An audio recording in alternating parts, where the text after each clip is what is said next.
Hello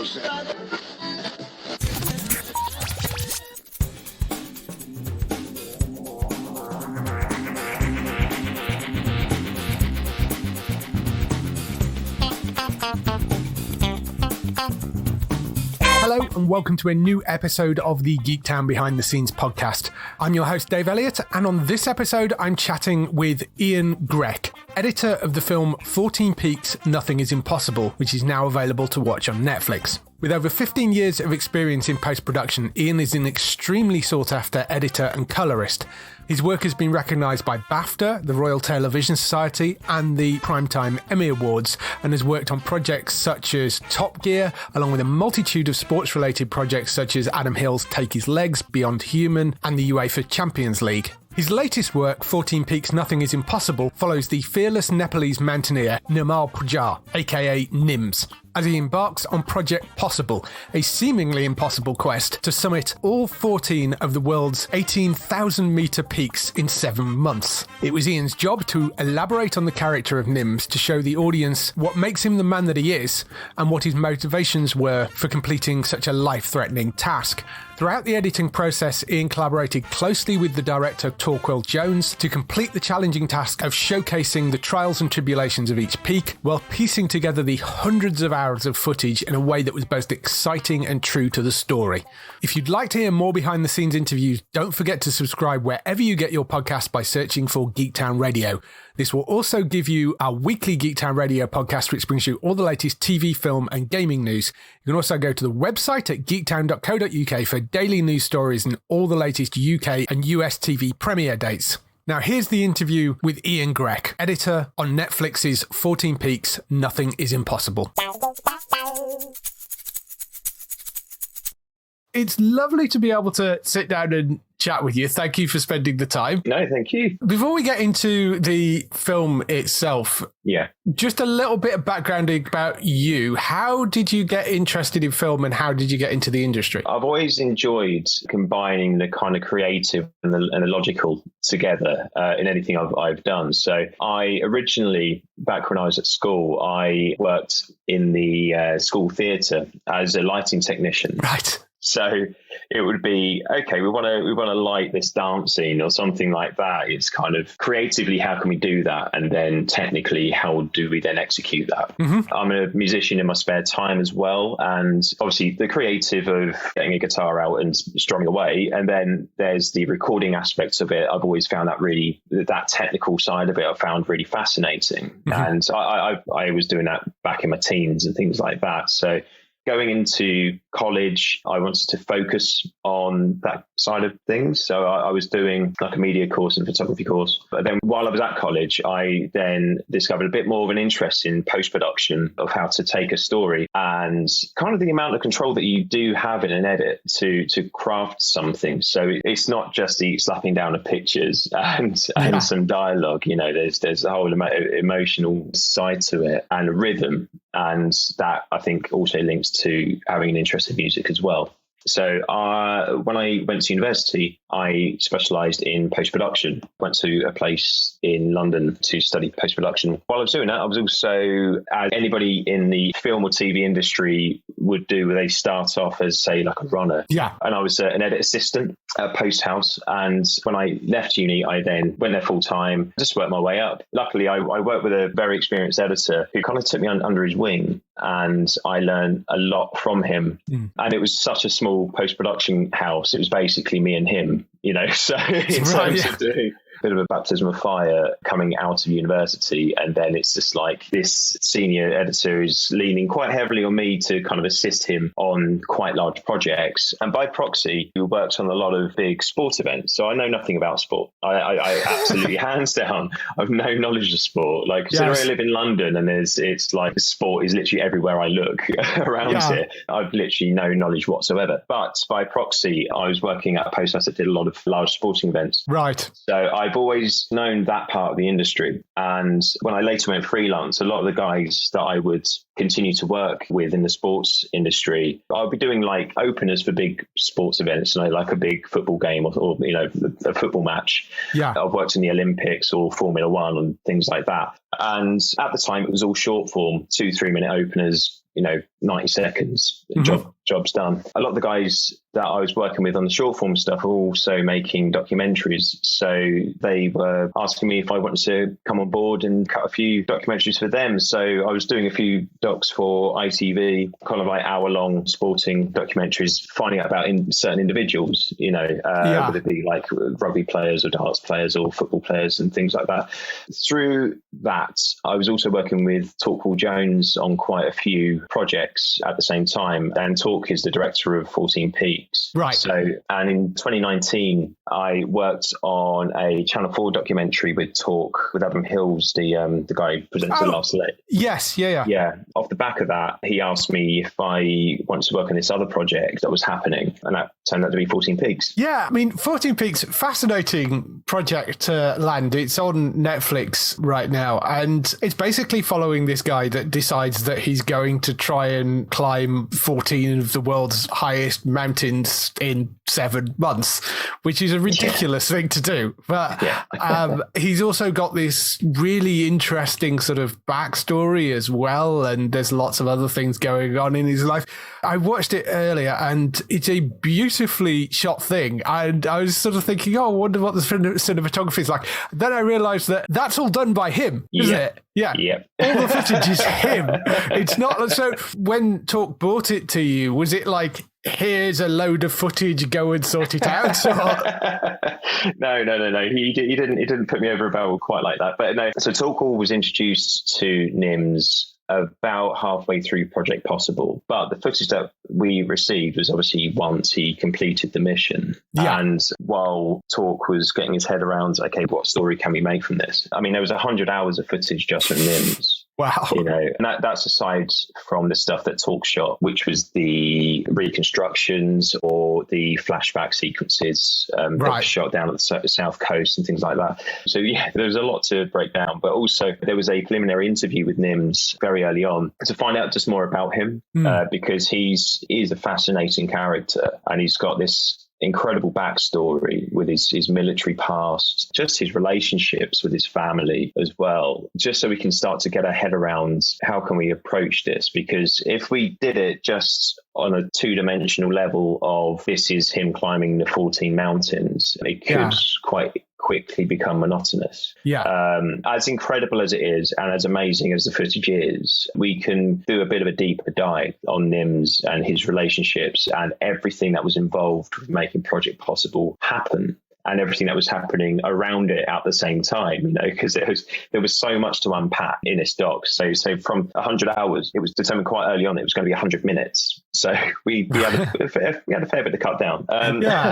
So Torquil and we also had a writer, Gabriel Clark, who's a documentary writer and is a documentary maker in his own right over here. He was also kind of instrumental in helping us structure and just get our heads around how are we going to unpack all of this in this amount of time, editing is such a collaborative process anyway. So obviously there's numerous producers, it's always a huge team. And even though editing it is a big part of the editor's job, obviously, but having a writer involved, having the director so close to me in the edit suite as well, just to kind of break down how are we going to develop this story? Yeah, that's the sort of interesting thing with this, because I mean, when you're dealing with something which isn't a scripted narrative, you talk about having a writer involved there as well. So how do you go through constructing that story? The first thing, off the back of a preliminary interview, we would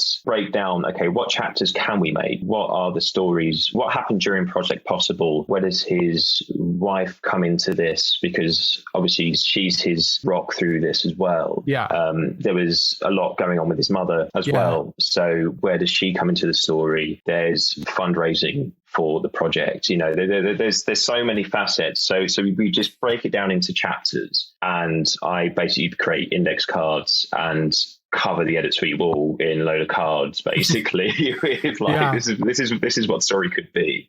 And then doing that, it's almost quite tactile then, because we can then go, okay, this chapter here, this can blend in with this part of Project Possible. This chapter here kind of makes sense to go at this part of the project, or this is happening. Because although Project Possible was obviously chronological, we had to flash back to certain parts of his backstory. And it's where those things can happen. And there was a big discussions as to at what point do we introduce these parts of the backstory, because you don't want to do it too late, because it would just seem weird that we've just suddenly cut to these military backgrounds. And there's the 20-minute problem in all films where you need everyone to kind of be on board with, this is what we're trying to achieve. Is everybody on board? Does everybody understand the concept of this documentary or this film? Because if it drags on for too long, then the viewer will be confused or just a bit lost or a bit bored. That you need to unpack a large amount of the story before you get into the real depths of it. So obviously introducing what Project Possible is, introducing the key characters, we had to kind of unpack that very, very early on, very quickly, so everyone could understand who people were and what was happening. So off the back of doing these index cards, the index cards would be moved around before I'd cut a frame. And then we would have all our footage would be prepared for the edit, transcoded, all that kind of stuff would be prepared for the edit. And we had one of the guys, his name's Elite, who was part of Project Possible. He was sort of in the background of Project Possible, who understood lots of little technicalities of climbing the mountains, because obviously a lot of it looks, to somebody who doesn't know anything about sport, when you've got 14 mountains that have 4 camps before you reach a summit, and you get footage of it, a lot of it just looks like snow, you know? Exactly. So one of the guys that was on Nims's team, he worked kind of in the background, came in and actually helped say, okay, this is this mountain, this is this part of this mountain, and kind of helped get over some of the technicalities of Project Possible itself. So I could then work with the projects in the chronological sense and get all the words transcribed, so we know everything that's being said at all times. And I will then just begin cutting these chapters down. And then once we've cut all these chapters and we've kind of stitched it all together, we might use some temp music before it goes to the composer. It will be massively long, you know. So our first cut was about 2 hours 15, but it was a decision that we were to hit 100 minutes. So it's like, okay, we're 35 minutes too long here. Where do we lose that time? What has to hit the cutting room floor? So then we begin having big discussions as to, are all the characters necessary? But a big part of this story is, although there is the physical challenge that Nims has done and what he accomplished, there's a lot of empathy towards him as well with everything that happens with his family. And it's not just you want him to complete Project Possible, but he's battling with everything else in the background.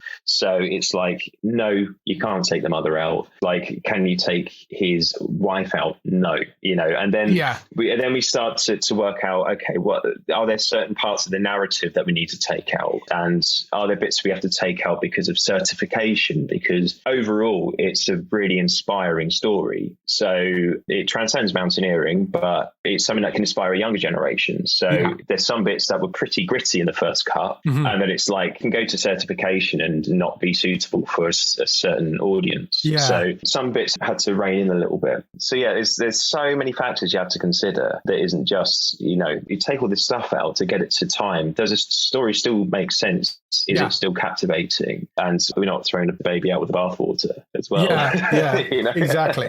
I mean, you've got this sort of basic structure of man climbs 14 peaks in time period. So you have got at least a sort of straight timeline. But like you say, his story is so fascinating. And I think adding that stuff in makes it a lot more accessible to people that aren't just mountaineering nerds, you know? I mean, it's more of a human story than it is a mountaineering story. You know, and I think that's been part of its success as well, I think, is the fact that everybody can relate to some aspect of this. And it's just this whole philosophy of this kind of nothing is impossible, and just more just having this determination, just having this built-in determination to do your absolute best to achieve is something that we can all take away in life. He is an absolute machine as well. So there is a lot of, you know, it was a lot of his physical attributes routes that we couldn't take out as well. Like him going on an altitude test and doing better than some of the world's best athletes. It's just to show just how strong an individual you have to be, not just physically but mentally as well. It was a big part too that couldn't hit the floor. I can't remember if it was the second or third mountain. I think it was the third mountain. I know you're going with this. And he's like, not only is it as a mountain that has 4 base camps and usually people will stop off overnight at each base camp, he decides to climb it in one day with a hangover. You're like, how? Yeah, I mean that is the biggest question. How do you do that? Nims and his team, they're remarkable guys, and they're just completely built differently to the everyday person. I get puffed out going up a hill, but there's so many funny aspects of that. I mean, there's K2 as well, where everybody's struggled to get up. Nims arrives, just holds a big party, and then just goes, right, we're going to go and climb this now. I think it's showing of his character as well. It's the fact that you can't take everything too seriously, because you might get a bit too bogged down, and that might overwhelm. As well. So Nims will have his own philosophy on that. But there's definitely something that you can look into with that kind of approach that he has. In terms of the actual footage that you get, I mean, as I said, Nims was shooting this whilst he was climbing. So presumably it's GoPros and camera phones and, so there's a whole bunch of different places. And he was even controlling the drone, I believe, as well. Yeah. So it was someone that came up at one of the screenings. So somebody was asking a question about if Torquil only met Nims about halfway through Project Possible, how did you get the footage high up? How did you get the drone footage and the first mountains? And Nims just like, I was operating that drone.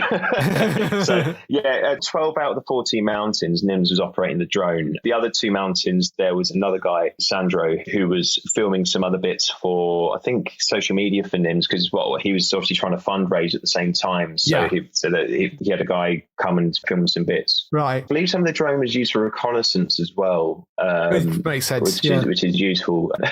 So the cameras we had for the projects, they were using GoPros, camera phones, and the drones. The nature of the footage that we would receive, not just considering the quality of the camera that they are shot on, because they were very, very domestic, but also these guys are 8,000 meters up in up in the sky essentially, and they're trying to climb these mountains and going against the elements. So it's not your regular camera rig that you would get on a feature film, or some of the times there wouldn't be a big camera plan or anything like that. So for some mountains we would get a huge amount of footage, and then there's other mountains we would only get a handful of shots for whatever reason. Environmentally, while they're trying to climb, you either can't see anything whatsoever, or they just need to get to the top of the mountain because for whatever reason's going on during the project. So there was little disparities of the amount of footage, but it kind of introduced this new challenge of, okay, how do we not brush some of the mountains off too easily?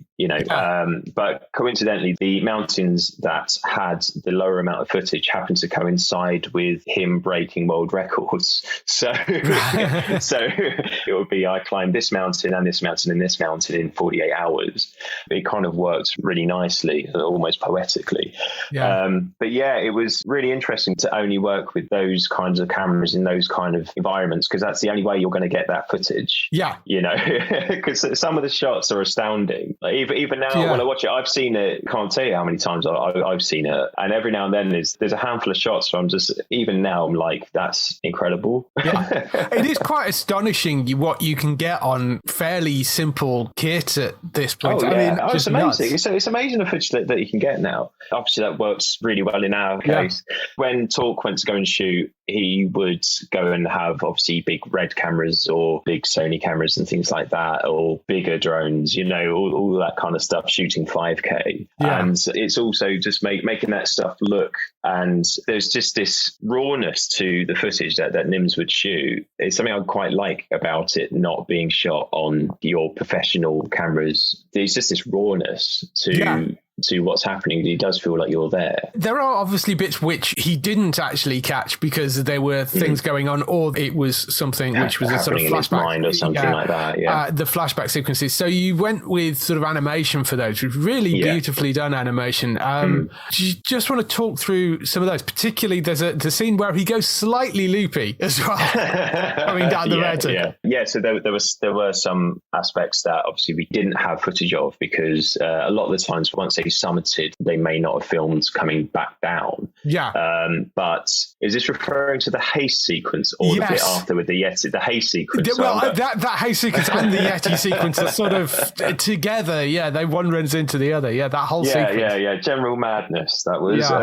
So basically, with haste, there's obviously a lack of oxygen to the brain, and you basically start hallucinating and basically start going a bit crazy. Yeah. It was really funny. Talk just came into the edit suite and just said, make him look like he's losing his mind. Off you go, you know. All right, let's see what we can do. And I went full on psychedelic with it, but I kind of wanted to get across a psychological battle, really. So just complete disorientation, which is essentially what happens when you have haste. You know, you don't know what is going on. Yeah. So there was a lot of editing trickery as such to make that happen. A lot of kind of composites and messing with the colours and all that kind of stuff to make it look like it's almost echoing. The picture's almost echoing, and juxtaposing it all with the original archive footage, like old newsreel footage of the climbs and things like that. Just so it just felt like really disorientating. Yeah. And obviously we're not going to have footage of him seeing a Yeti. So so we had guys make the animations for that as well. It was kind of the first time I'd done some animatics for an animator to make something quite like this. And the guys wanted obviously references of Nims's face and things like that. So it will never see the light of day, but the animatics that I have made to send to the animation team are the oddest things I've ever seen in my life. They really are. We'd have like references of framing and stuff from certain movies and things like that. And then there'll be some quite well-known movies, but they'll have Nims's face plastered on top. It was like a really badly done deep fake, you know, just like it's one of the weirdest things I've ever done. But then the guys did an amazing job, and they somehow managed to translate that into okay, right, I think we know where we're going with this, and made some really lovely animations. Hey, George Lucas, when he made Star Wars, just shoved in World War II fighter planes for the flight sequences. So, you know, if it works, it works. If George Lucas is doing it, we're doing something right. Yeah, absolutely. Do you have a particular favourite sequence that you put together? My favourite sequence is probably K2, because it's kind of the epitome of the story, really. And it's sort of have it all. You've got the drama of climbing a mountain, which is, you know, the Savage Mountain, and the teams that failed to climb only a matter of a couple of days before because it was so dangerous. There was an element of technicalities because there was one part of the mountain that they couldn't get past. Nims arrives and the mood just changes, you know, so that's something, obviously his character immediately just changes the environment. And then there's drama in tents with all the guys saying, you're insane, what are you doing going up there? You're just risking your life. Yeah. And then he decides to go ahead with it. But when he goes to climb, and something that we wanted to do throughout the documentary was, while he's climbing, we would discuss other facets of his philosophy, or there might be some technicalities in certain mountains, or talk about using oxygen on the mountains and things like that. Mm-hmm. So we had a slightly different theme on each mountain. But K2 was probably my favorite because there was a really lovely riff between Nims becoming the fastest man to ever climb those mountains and Reinhold Messner, who was the first man to climb those mountains. It took him 16 years to climb those mountains originally.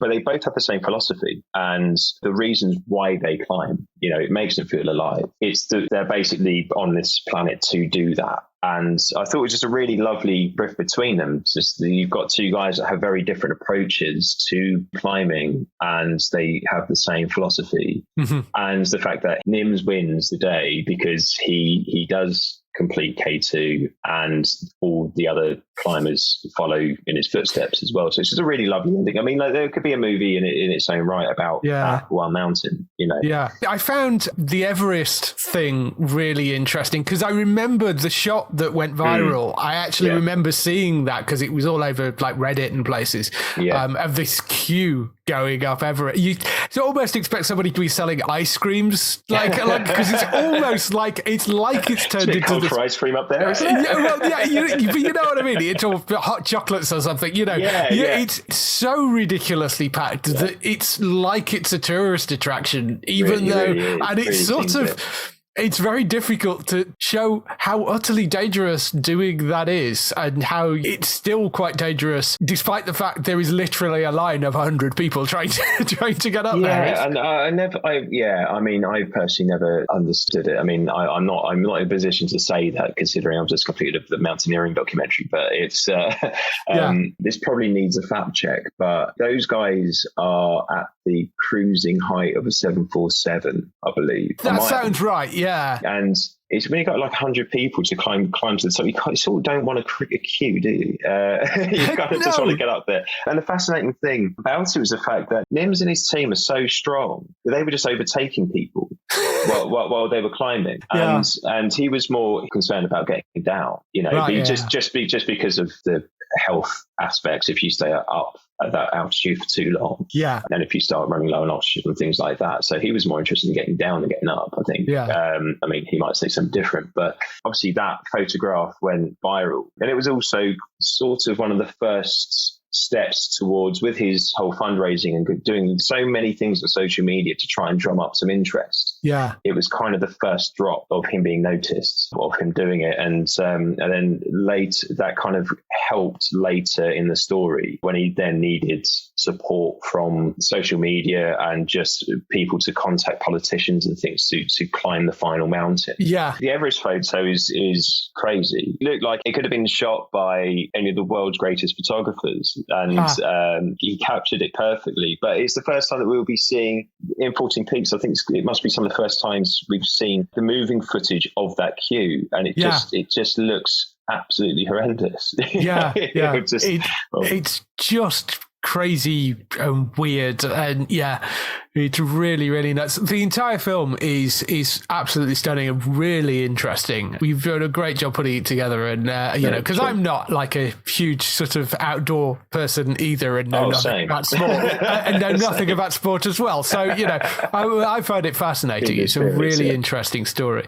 I'm going to let you go in a minute, but a couple of last questions. First of all, you worked on Top Gear for a bit. Was that after this, or was that before? I was doing it either side. I'm actually on it right now. Right. So I've been doing Top Gear for the past couple of years, and then I took a break from Top Gear for about a year while I worked on Peaks. And then, because the edit for 14 Peaks was around sort of 8 months-ish in total. I was on Top Gear in like 2018, I think. Did what, series 27, I think you did. Something like that, That was Chris, Paddy and Freddie first one, I think, as the three of them. To be honest, I can't remember. I can't remember. So many things have happened since. Yeah. What's it like coming onto such a high-profile show like that? Because, I mean, that sort of has a style to it, but I guess they were sort of revamping it at the same time that you kind of started working on it as well. So I mean, there's certain bits I probably can't talk about just because it has to go through BBC press and all that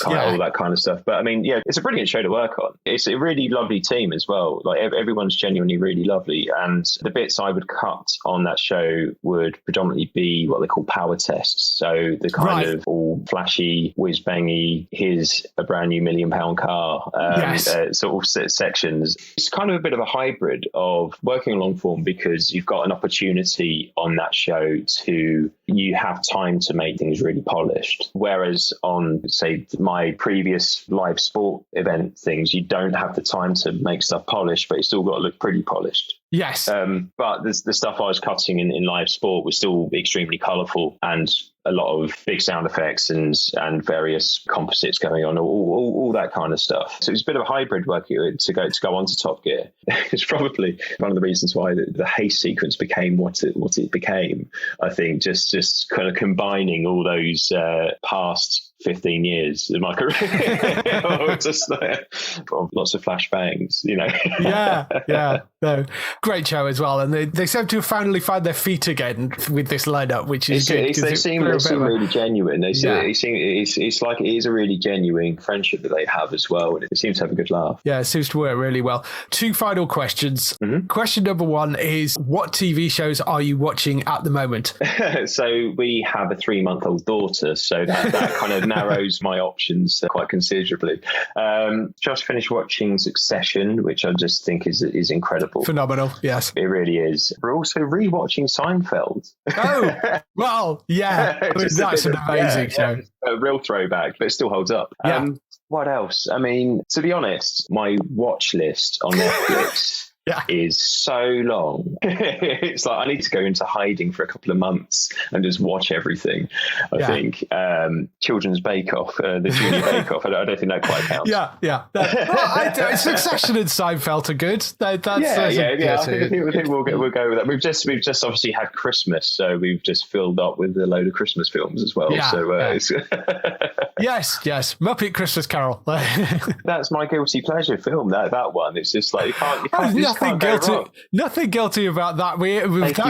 That's a tradition. That's a tradition. We are watching Muppet Christmas Carol, and we do it every Christmas Eve now. That's what we do. Same here.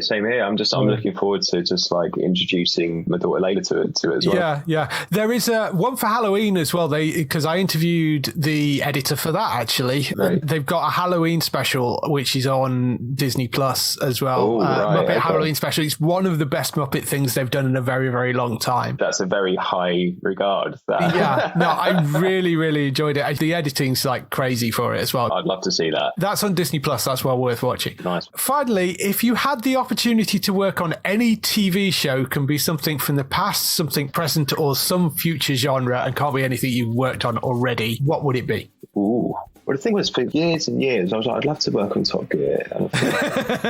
Yes, but you work on Top Gear now, I do that now, yeah. I mean, Peaky Blinders is amazing. Yeah, that's always good. I mean, that's it. And I love how they utilise the music in that. So I can imagine I was working on something a few years ago, and they were cutting across the hall to us so I could hear the music coming out of the edit suite, and just hearing the kind of trialing, auditioning the music options. Just like and everything was amazing, So it's like, but and also it's perfect for the tone. So I mean, like, that's a fantastic show. That's a good choice, and it's coming back. Is that suitable? Is that suitable choice? Yeah, no, that's absolutely suitable. I mean, it's one of the best looking shows on TV, and it's got one of the best soundtracks, and it's just one of the coolest shows as well. So that would be pretty awesome to work on. Well, it's been lovely being able to sit and chat through your work with you. The film's wonderful, and it's on Netflix now, so people can go and watch it. Definitely want to go and see. Good luck with more Top Gear and all the other stuff you're doing. All right, thanks a lot, Dave. Cheers. Thanks. Bye. Cheers.